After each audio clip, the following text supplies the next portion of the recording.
A key hearing today could determine the next steps in New York City Mayor Eric Adams' corruption case. A federal judge is set to hear from the Justice Department about its order for prosecutors to drop the charges. ABC News senior investigative reporter Aaron Katersky has the details on that. Aaron, what are you watching for in court today?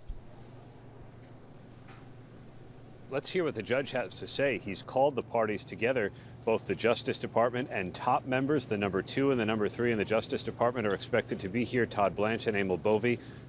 They were also President Trump's criminal defense attorneys. They're going to be here along with Mayor Adams and his lawyers. They're in agreement, Diane, that the criminal case against the mayor should be dismissed.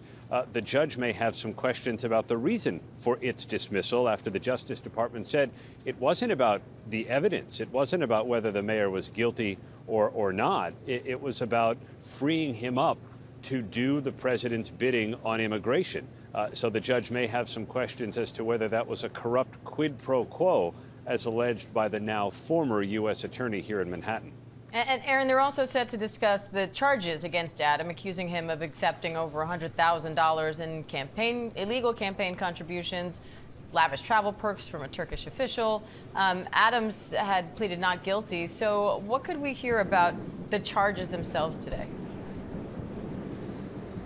I'm not sure we're going to hear much. The Justice Department hasn't really evaluated the evidence. According to a letter from the acting Deputy Attorney General, this was all about, politics.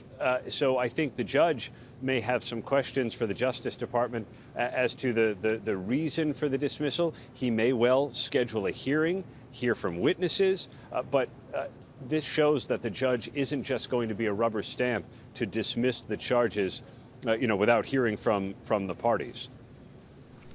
So what comes next for Adams? Well, he has this legal matter to deal with, but he also has the political fallout from it. For a second day, New York Governor Kathy Hochul is taking meetings with civic and political leaders to determine whether to remove Adams from office. That's a power no New York governor has ever invoked before.